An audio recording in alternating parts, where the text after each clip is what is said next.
नमस्कार दोस्तों, स्वागत है आपका अपने YouTube channel new para quiz पर 15 नए क्वेश्चनों के साथ आज हम फिर हाजिर हैं इस वीडियो में। ये बिल्कुल 15 क्वेश्चन बिल्कुल इंपॉर्टेंट होंगे जो हर एग्जाम के लिए आपको एक महत्वपूर्ण दिशा प्रदान करेंगे। तो बिल्कुल पूरी वीडियो देखिए, 15 के 15 क्वेश्चन को अच्छे से कीजिए। यहाँ से 100% आपको क्वेश्चन एग्जाम में मिलेगा। तो चलिए शुरू करते हैं। पहला क्वेश्चन आपको डिस्प्ले पर आ रहा होगा। तो पहला क्वेश्चन है, दशा एवं दिशा के आधार पर नीति निर्देशक तत्वों को कितने भागों में बांटा गया है। यानी कि क्वेश्चन जो बात कर रहा है, अगर हम क्वेश्चन की बात करें तो क्वेश्चन नीति निर्देशक तत्वों के बारे में बात कर रहा है। क्वेश्चन ने नीति निर्देशक तत्वों के बारे में बात की है और उसने पूछा है कि इनको कितने भागों में बांटा गया है। ये हमारा क्वेश्चन है। तो जैसे मैं अक्सर बताता हूँ कि अभी हमें ऑप्शन में नहीं जाना, पहले नीति निर्देशक तत्वों के बारे में जानना है, उसके बाद हम क्वेश्चन देखेंगे। तो अगर हम नीति निर्देशक तत्वों की बात करें तो भारतीय संविधान में ये आयरलैंड से प्रेरित है, आयरलैंड से लिए गए हैं। और आयरलैंड में भी ये स्पेन से लिए गए थे। ये बात है आप याद रखेंगे। भारतीय नीति निर्देशक तत्व आयरलैंड की देन है और आयरलैंड में भी ये स्पेन से लिए गए थे।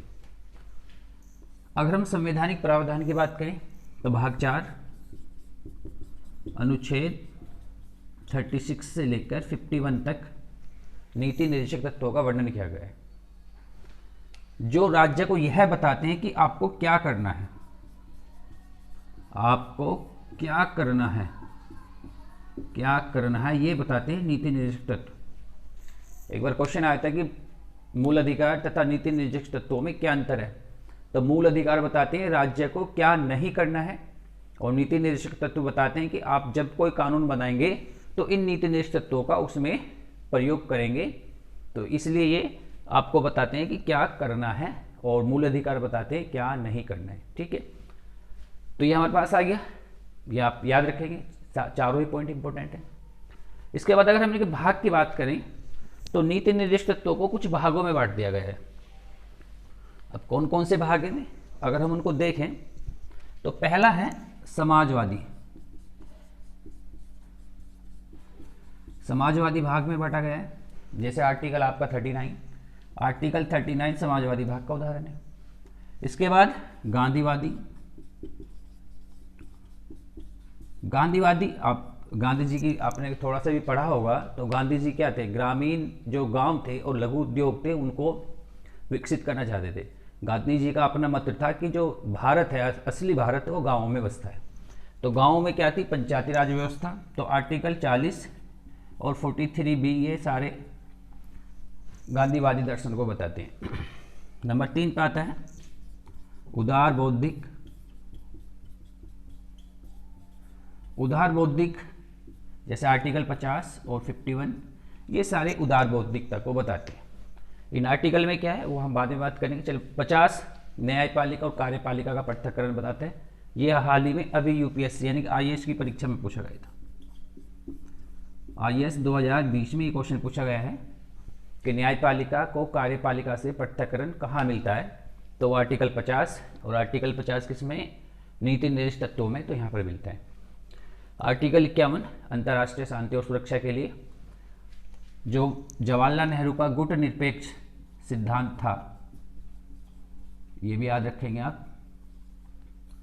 गुट निरपेक्ष सिद्धांत जो था वो आर्टिकल 51 पर ही बेस्ड था। तो कभी कभी अगर ये क्वेश्चन आ जाए कि अंतर्राष्ट्रीय शांति सुरक्षा के लिए, तो 51 का हम प्रयोग करते हैं। तो ये थोड़ी सी बेसिक नॉलेज हमने बात करी नीति निर्देशक तत्वों पे, कुछ इंपॉर्टेंट क्वेश्चन के बारे में जाना। अब हमने क्वेश्चन पे आते हैं। तो क्वेश्चन था दशा एवं दिशा के आधार पर नीति निर्देशक तत्वों को कितने भागों में बांटा गया है। तो ऑप्शन 2, 3, 4, 5। तो हमने कितने पढ़े अभी, 1, 2, 3। तो हमारा कौन सा ऑप्शन सही होगा, ऑप्शन नंबर बी अर्थात 3। तो अगर आपका आंसर बी ठीक है तो आप 1 मार्क्स अपना ले लेंगे। नेक्स्ट क्वेश्चन, निम्नलिखित में से इनपुट डिवाइस नहीं है। अभी ऑप्शन पे नहीं जाना, यानी कि क्वेश्चन ने इनपुट डिवाइस के बारे में पूछा है। क्वेश्चन ने इनपुट डिवाइस के बारे में पूछा है। अभी इनपुट डिवाइस क्या होते हैं, हमारे कंप्यूटर में जिनसे हम सूचनाएं कंप्यूटर के अंदर डालते हैं वो इनपुट डिवाइस होता है। जैसे मान लीजिए मुझे अपना बायोडाटा बनाना है, अब मुझे उसमें लिखना है अपने बारे में, मुझे बायोडाटा लिखना है, तो मैं किसका यूज करूँगा, मैं कीपैड का यूज करूँगा। यानी कि जो कीबोर्ड है मेरा वो एक प्रकार का इनपुट डिवाइस है। दूसरा, कभी कभी आप देखते हैं हम आजकल जो हमारे स्कैनर आ रहे हैं, मोबाइल से हम स्कैन कर लेते हैं, तो उसको जो हम स्कैन करते हैं वो हमारा मोबाइल के अंदर आ जाता है। यानी कि स्कैनर वो भी हमारे पास क्या है, एक इनपुट डिवाइस है। और इसी प्रकार से अगर हम और ऑप्शन देखें क्वेश्चन में, तो स्कैनर, कीबोर्ड, प्रिंटर, माउस हम उससे क्लिक करें तो इनपुट डिवाइस होते हैं। प्रिंटर से हमें प्रिंट मिलता है, यानी कि हम लेते हैं, इसलिए प्रिंटर हमारा एक आउटपुट डिवाइस है। और क्वेश्चन ने पूछा है निम्नलिखित में से इनपुट डिवाइस नहीं है, तो हमारा ऑप्शन हो जाएगा प्रिंटर, यानी कि ऑप्शन नंबर सी। क्लियर हो गया होगा क्वेश्चन। नेक्स्ट देखते हैं।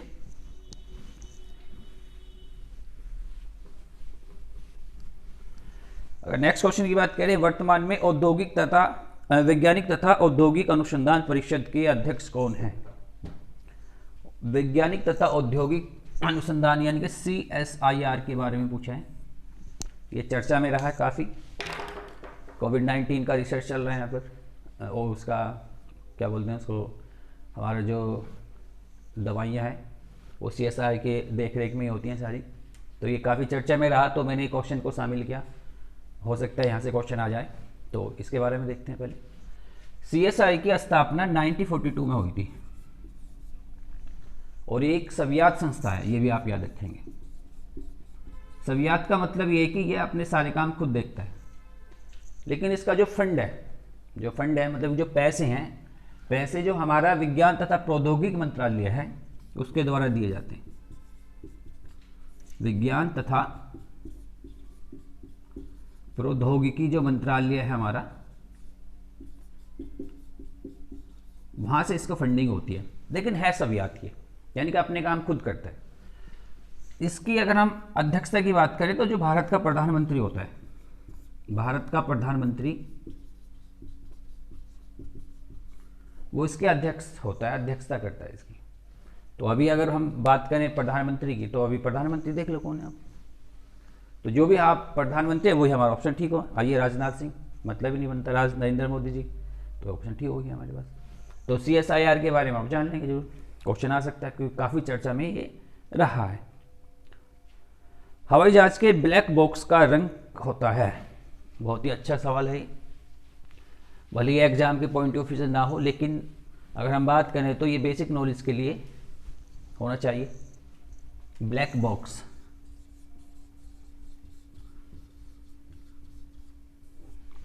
पहले जानते हैं हवाई जहाज में ब्लैक बॉक्स क्या होता है।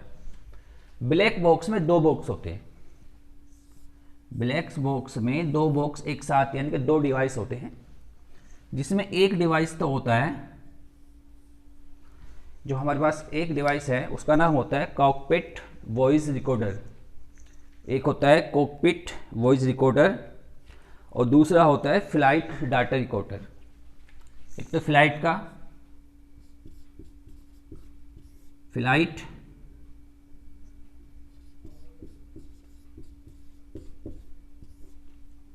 डाटा और एक वॉइस डाटा, ये दो अलग अलग होते हैं।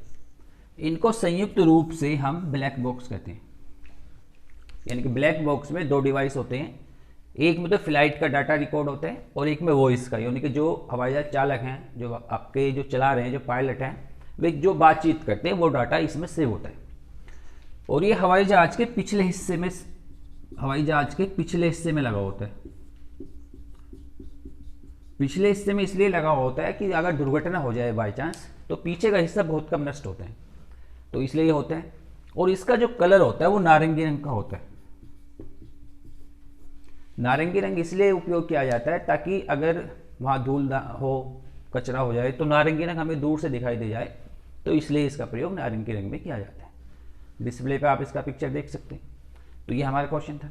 अभी क्वेश्चन पे आते हैं, ऑप्शन देखते हैं।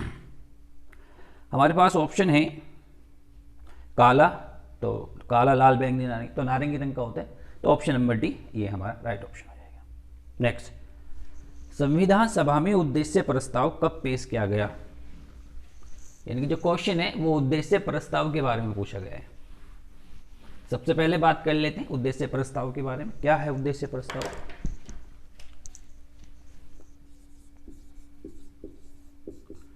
उद्देश्य प्रस्ताव वर्तमान में जो हमारा संविधान है और उस संविधान की जो प्रस्तावना है, इसी को उद्देश्य प्रस्ताव कहा जाता है। यानी कि उस समय जब संविधान निर्माण हो रहा था तो एक उद्देश्य प्रस्ताव लाया गया था संविधान सभा में, और उसी को वर्तमान में संविधान की प्रस्तावना के रूप में शामिल किया गया था। उद्देश्य प्रस्ताव लाने का जो औचित्य था, ये पंडित जवाहरलाल नेहरू जी के द्वारा लाया गया था। आप इसको याद रखेंगे,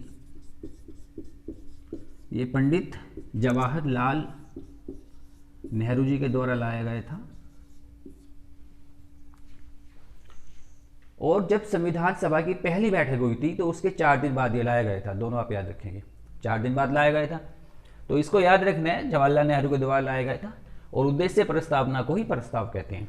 इसका मेन उद्देश्य था कि हमारा संविधान किस प्रकार का होना चाहिए, उन सारी बातों को इसमें शामिल किया गया था। यानी कि जवाहरलाल नेहरू ने जिस प्रकार का एक संविधान चाहते थे, उन सारी बातों को इसमें शामिल किया गया था। और उसी उद्देश्य प्रस्ताव को प्रस्तावना, आज की प्रस्तावना कहा जाता है। तो अगर हम बात करें प्रथम बैठक की, तो जो प्रथम बैठक थी वो 9 दिसंबर 1946 में हुई थी। सारे जो भी मैं यहाँ बता रहा हूँ, जो भी मैं टॉपिक बता रहा हूँ, सारे क्वेश्चन आए हुए हैं और सारे इंपॉर्टेंट हैं, कुछ भी यहाँ से आपको नहीं छोड़ना है। 9 दिसंबर 1946 में हुई थी। इसके 4 दिन बाद यानी कि 13 दिसंबर 1946 में पंडित जवाहरलाल नेहरू के द्वारा उद्देश्य प्रस्ताव को लाया गया था। क्या दिन बाद? 4 दिन बाद, याद रखेंगे।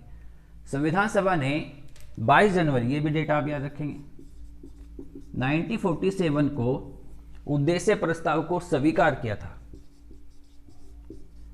उद्देश्य प्रस्ताव स्वीकार कर दिया था और इसी तरीके से ये उद्देश्य प्रस्ताव भारतीय संविधान की प्रस्तावना बना था। बात समझ में आएगी?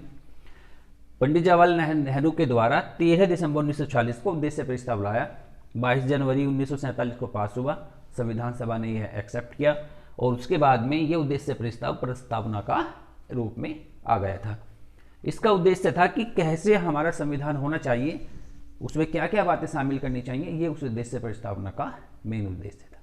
ठीक है, तो ये हमारा क्वेश्चन हो गया। अब देखते हैं अपने ऑप्शन देंगे। तो ऑप्शन 15 दिसंबर तो हमने बोला ही नहीं, जिक्र ही नहीं आया कहीं। 28 दिसंबर, इसका कोई मतलब नहीं बन रहा। 13 दिसंबर, ये हमारा आ गया। तो 13 दिसंबर मतलब ऑप्शन नंबर सी हमारा सही जवाब होगा। नेक्स्ट क्वेश्चन की अगर हम बात करें तो व्यक्तिगत सत्याग्रह, व्यक्तिगत सत्याग्रह के बारे में पूछा गया है। अब इसको छोड़ देंगे, अभी नहीं करना है, अभी ऑप्शन तो पढ़ने ही नहीं है। पहले हमें दिमाग पे अपना वाइड सोचना है, थोड़ा सा हमें अपने माइंड को कार्यशील, माइंड की, दिमाग की जो कार्यशीलता उसको बढ़ाना है। तो पहले बात करते हैं व्यक्तिगत सत्याग्रह के बारे में। व्यक्तिगत सत्याग्रह हमने पिछली वीडियो में हमने पढ़ा था अगस्त प्रस्ताव। अगस्त प्रस्ताव यानी कि संविधान सभा के निर्माण से एक अगस्त प्रस्ताव भेजा गया था 1940 में। जब अगस्त प्रस्ताव पर कोई सहमति नहीं बनी, ये फेल हो गया, तो गांधी जी ने व्यक्तिगत सत्याग्रह का संकल्प कांग्रेस की कमेटी में किया, रखा उनके सामने कि भाई हम व्यक्तिगत सत्याग्रह करेंगे। क्यों करेंगे, उसके पीछे भी कारण था। क्योंकि 1939 में द्वितीय विश्व युद्ध शुरू हो गया था। यहां पर द्वितीय विश्व युद्ध शुरू हुआ था। जब 1939 में द्वितीय विश्व युद्ध शुरू हो गया और विश्व युद्ध में इंग्लैंड ने भाग लिया हुआ था, यानी कि इंग्लैंड बराबर द्वितीय विश्व युद्ध में पार्टिसिपेट कर रहा था। तो गांधी जी चाहते थे कि भाई अंग्रेज जो हैं ये हमारी बात भी सुने और इनका द्वितीय विश्व युद्ध में ध्यान भी ना भटके। तो इसलिए उन्होंने इस व्यक्तिगत सत्याग्रह का वो रखा था प्रस्ताव, और ये प्रस्ताव पास भी हुआ था। और जो पहले सत्याग्रही थे, जो पहले थे, वे थे विनोबा भावे जी, विनोबा भावे जी। ये पहले सत्याग्रही थे। और अगर हम दूसरे की बात करें, दूसरे थे जवाहरलाल नेहरू।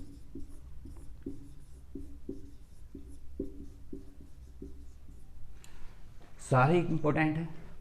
विनोबा भावे जी ने बाद में एक आंदोलन चलाया था आज़ादी के बाद, जिसको हम भूदान आंदोलन कहा जाता है। भूदान आंदोलन, इस आंदोलन का मुख्य उद्देश्य था जिनके पास ज़्यादा ज़मीन है उन ज़मीन से दान लेना, और जो भूमिहीन किसान थे उन किसानों को वो भूमि दे देना। तो याद रखेंगे, सारे इंपॉर्टेंट क्वेश्चन है। व्यक्तिगत सत्याग्रह गांधी जी के द्वारा चलाया गया था 1940 में। द्वितीय विश्व युद्ध के कारण अंग्रेजों की द्वितीय विश्व युद्ध से ध्यान ना भटके तो एक एक व्यक्ति सत्याग्रह करेगा। तो पहले विनोबा भावे, दूसरे जवाहरलाल नेहरू थे।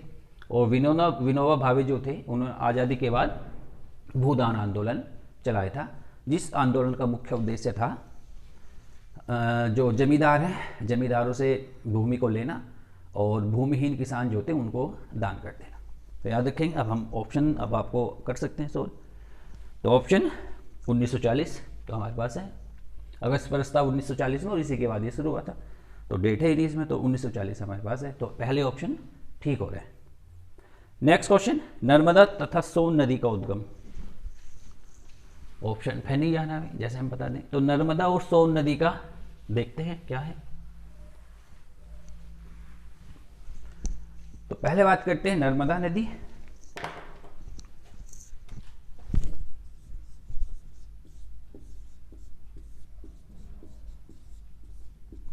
अगर हम भारत का मानचित्र देखें तो भारत के मानचित्र में अगर ये मैं गुजरात बना दूं और इस तरीके से मैं बना देता हूँ, थोड़ा ये गुजरात हो जाएगा, पता ही है निकला हुआ।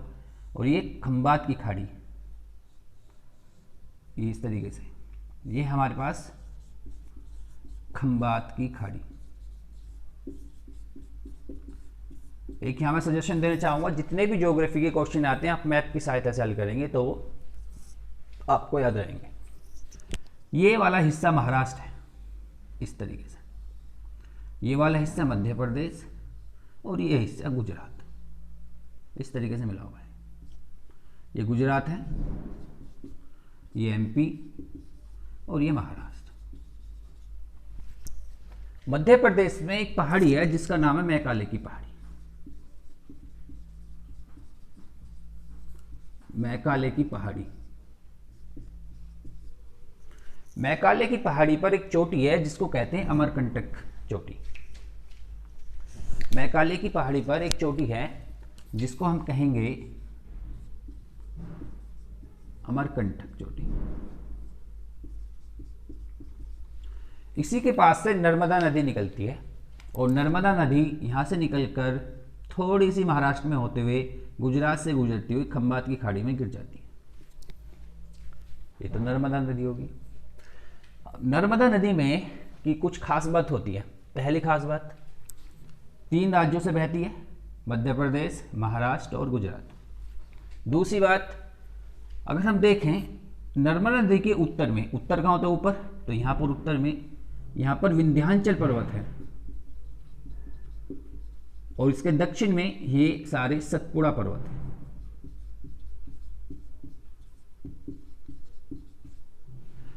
यानी कि विंध्याचल और सतपुड़ा पर्वत के बीच में आपकी नर्मदा नदी बहती है। ये क्वेश्चन भी पूछा गया है कि कौन सी नदी विंध्याचल तथा सतपुड़ा पर्वत के बीच से बहती है, तो वो नदी है नर्मदा नदी।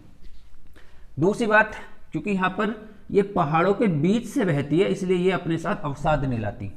अब जब अवसाद नहीं लाती है तो इसका मतलब है कि ये वहाँ पर डेल्टा का निर्माण भी नहीं करती है। ये नदी रिफ्ट वैली है, रिफ्ट वैली में बहती है, आप इसको याद रखेंगे। जितने भी मैंने वर्ड लिए हैं, जितने भी मैंने शब्द लिए हैं, सारे के सारे क्वेश्चन में आए हैं, सारे इंपॉर्टेंट हैं। रिफ्ट वैली में बहने वाली नदी नर्मदा, विंध्याचल सतपुड़ा के बीच से बहने वाली नदी नर्मदा, अमरकंटक से निकलने वाली नदी नर्मदा, और पूरब से पश्चिम की ओर बहने वाली नदी नर्मदा। बात समझ में आ गई। अरब सागर है इधर, ये हमारे पास कौन सा है, खंबात की खाड़ी का अरब सागर, तो अरब सागर में गिरने वाली नदी नर्मदा। अब बात करें सोन की, तो सोन नदी भी यहीं से निकलती है अमरकंटक के पास से ही, और ऐसे निकल कर ये ऐसे चलती है और गंगा में मिल जाती है। ये गंगा ऐसे आती है तो गंगा में मिल जाती है। सॉरी। तो आप याद रखेंगे सोन नदी भी यहीं से निकलती है और किसकी सहायक नदी है, गंगा की। यहाँ पर मैं एक बात और बतानी चाहूँगा, महाराष्ट्र में यहाँ पर से एक जगह है और इस जगह को थोड़ा स्लिप हो रहा है अभी, यहाँ से एक नदी और निकलती है जिसका नाम है तापी नदी। इसके साथ ये भी याद रखना, तापी नदी। तापी नदी भी रिफ्ट वैली में बहती हुई खंबात की खाड़ी में गिरती है। यानी कि नर्मदा और तापी दोनों ऐसी नदी हैं जो डेल्टा का निर्माण नहीं करती हैं, रिफ्ट वैली में बहती हैं और खंबात की खाड़ी में गिर जाती हैं। और जो तापी नदी है ये जो आपकी सतपुड़ा है इसके नीचे से बहती है इस तरीके से। तो ये इंपॉर्टेंट क्वेश्चन था बिल्कुल। यहाँ इतने सारे क्वेश्चन बने, सारे इंपॉर्टेंट हैं, सारे के सारे आप याद रखेंगे। ठीक है, तो अब ऑप्शन पर अगर हम जाएँ तो अब आराम से हो जाएगा। ऑप्शन नंबर डी हमारा कंटेंट पार्ट, तो ये हमारा क्वेश्चन हो गया। नेक्स्ट, पंचवर्षीय योजना की शुरुआत करने वाला देश कौन सा था? पंचवर्षीय योजना के बारे में पूछ रहा है वो। चलो इसके बारे में बात कर लेते हैं थोड़ी सी।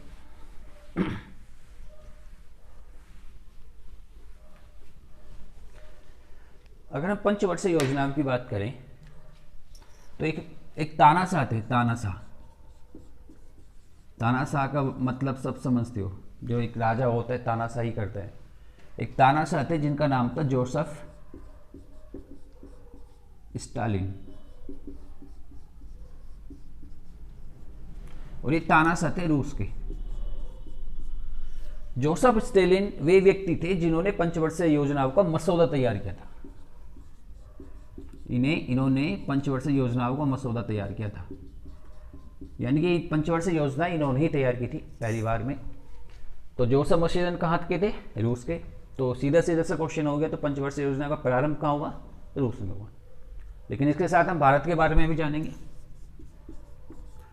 अगर भारत की बात करें तो भारत में पंडित जवाहरलाल नेहरू जी इनके लाने वाले थे हमारे देश में। और देखो एक अंदर ही बात अगर आपको बताऊं, जोसेफ स्टालिन और पंडित जवाहरलाल नेहरू में पूरब पश्चिम का दाखला था, यानी कि दोनों के विचार बिल्कुल अपोजिट थे। जवाहरलाल नेहरू जोसेफ स्टालिन को बिल्कुल भी पसंद नहीं करते थे और ये बात उन्होंने खुद अपने कई बार बयानों में बताई थी।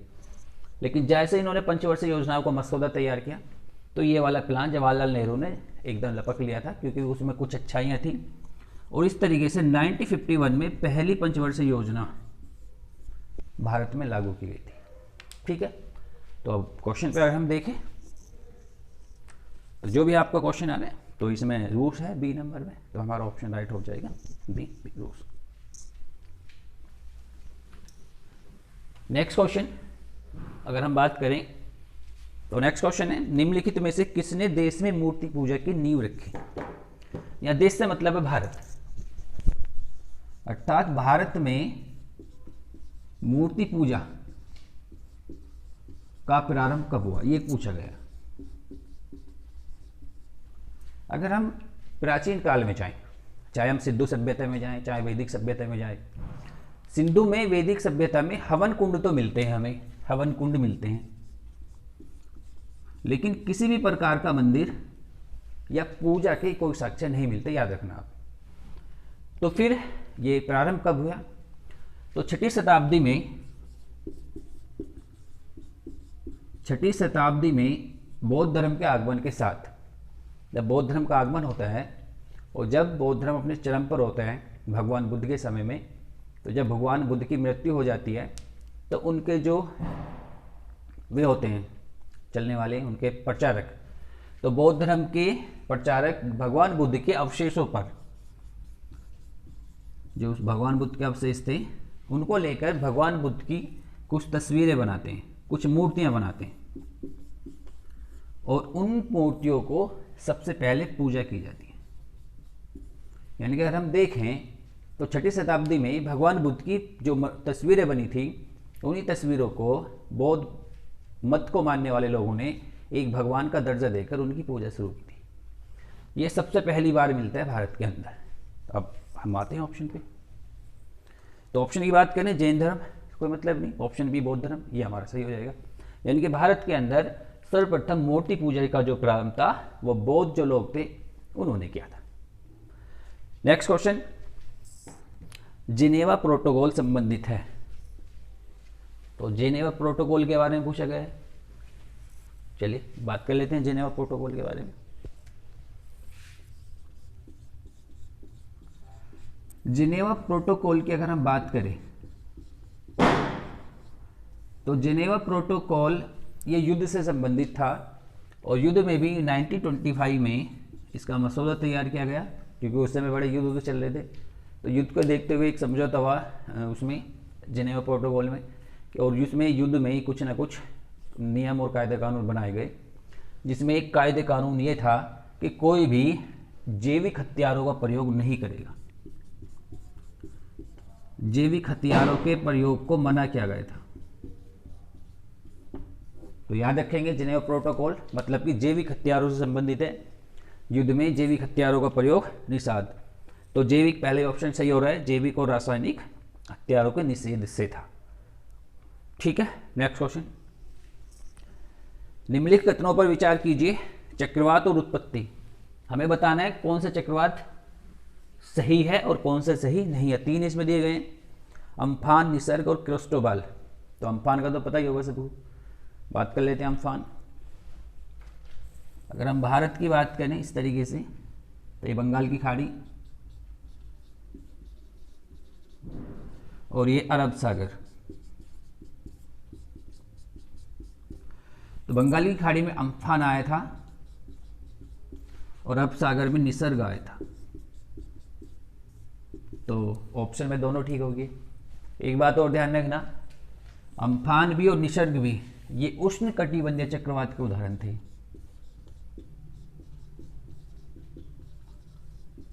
उष्ण कटिबंधीय चक्रवात थे भैया, ये याद रखना।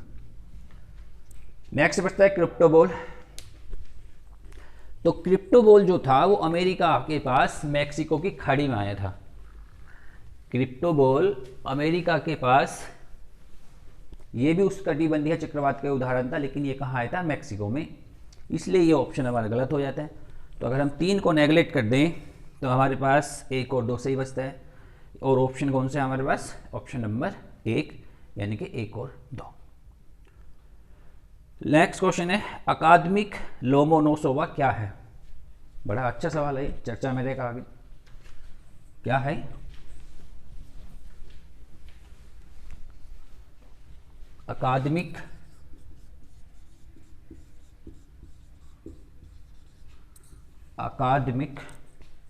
लोसोनोसोव।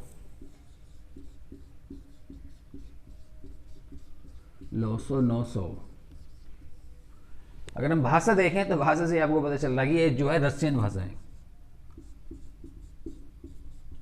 जो रशियन लोग होते हैं वे लोसोनोसोव ये इस प्रकार के नाम रखते हैं। अगर आपको याद हो, अभी कुछ समय पहले रूस ने एक परमाणु, अपना चलित परमाणु का निर्माण किया था और उसने उसको अटलांटिक में शिफ्ट किया था। काफ़ी पर्यावरणवादियों ने उसका विरोध किया था कि आप ये जो काम करिए ठीक नहीं है पर्यावरण की दृष्टि से। अर्कटिक में ये सारा परमाणु एक रिएक्टर लगाना, ये कहीं ना कहीं नुकसान होगा पर्यावरण को, और अगर पर्यावरण को नुकसान है तो कहीं ना कहीं जो पृथ्वी पर लोग रह रहे हैं उनको भी इसका नुकसान होगा। लेकिन रूसी प्रधानमंत्री ने उनकी बात नहीं मानी और ये जो लोसोनोसोव है, अकादमिक लोसोनोसोव, इसको अटलांटिक पर यानी पर शिफ्ट किया गया। काफ़ी चर्चा में रहा था और ये क्या है, एक प्रकार का परमाणु संयंत्र है। तो ऑप्शन में अगर हम जाएं तो ऑप्शन देख लेते हैं।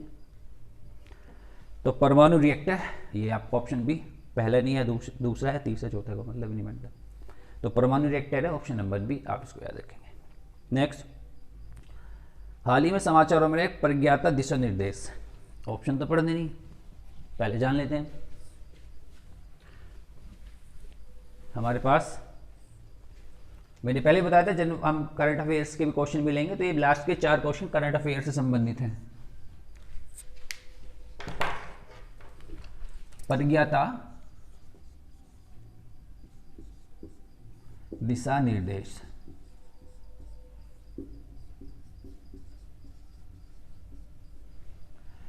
होता क्या है कि जब हमारे यहाँ लॉकडाउन लगा, चर्चा में क्यों रहा थी, अब सुनते हैं इसकी पूरी कहानी। जब हमारे यहाँ लॉकडाउन लगा मार्च में, 22 मार्च के आसपास लगा था, तो सब लोग घरों में बैठ के सबने सोचा चलो कुछ दिन का होगा, लेकिन वो लॉकडाउन बढ़ता बढ़ता 2-3 महीने हो गया। तो उस समय जो बच्चे पढ़ाई कर रहे थे उनके सामने पढ़ने की बड़ी समस्या आ गई। तो उस समय सरकार ने ऑनलाइन पढ़ाई के बारे में कहा लोगों से कि भाई आप ऑनलाइन पढ़ाएंगे, और ऑनलाइन पढ़ाने के दौरान उन्होंने कुछ दिशा निर्देश दिए। ऑनलाइन पढ़ाने के दौरान कुछ दिशा निर्देश दिए कि आप इस तरीके से पढ़ाएंगे ऑनलाइन में, और इन्हीं दिशा निर्देशों को परिज्ञात दिशा निर्देश कहा गया। यानी कि जब लॉकडाउन के दौरान जो पढ़ाई चली थी ऑनलाइन, तो उसमें जो भारत सरकार की ओर से जो दिशा निर्देश जारी किए गए थे, उन दिशा निर्देशों को परिज्ञात दिशा निर्देश हमने कहा था। ठीक है, तो क्वेश्चन आसान हो गया। देख लेते हैं ऑप्शन। तो महिलाओं की सुरक्षा, मतलब ही नहीं, हमने तो नाम ही नहीं लिया। क्रिप्टो करेंसी कोई मतलब नहीं है। डिजिटल शिक्षा पर है, हाँ तो ये आ गया डिजिटल शिक्षा पर। डी भी पढ़ लेते हैं। कोरोना, तो कोरोना का भी कोई इसमें रोल नहीं था। नेक्स्ट क्वेश्चन की अगर हम बात करें, आज का हमारा लास्ट क्वेश्चन होगा, कहाँ गया भैया, हाल ही में रोहतांग टनल का नाम बदल कर किया गया। बिल्कुल अच्छा सवाल है, संभावना है, आपको पता ही होगा। रोहतांग टनल सबसे बड़ा टनल हो गया हमारे यहाँ का एशिया में, तो रोहतांग टनल अभी उद्घाटन भी हुआ है। तो रोहतांग टनल का नाम बदलकर प्रधानमंत्री जो थे हमारे अटल बिहारी वाजपेयी जी, उनके नाम पर किया गया अटल टनल। अभी इसका उद्घाटन हुआ था लॉकडाउन के दौरान ही, माननीय मोदी जी ने किया ना। तो इसमें कुछ नहीं, बस ये याद रखेंगे। तो ये हमने 15 क्वेश्चन डिस्कस किए। अगर आपको वीडियो अच्छी, ये क्वेश्चन को आपको इसी तरीके से करना है। वीडियो अच्छी लगी हो तो प्लीज़ लाइक कर दो, शेयर कर दो दोस्तों के पास, और भैया सब्सक्राइब भी कर दो, बहुत कम है अभी मेरे, इतना तो कर ही सकते हो, इतना तो इतनी अच्छी जानकारी दी आपको। ठीक है, तो फिर नेक्स्ट वीडियो में फिर इंपॉर्टेंट 15 क्वेश्चन के साथ मिलेंगे। तब तक के लिए जय हिंद, जय भारत।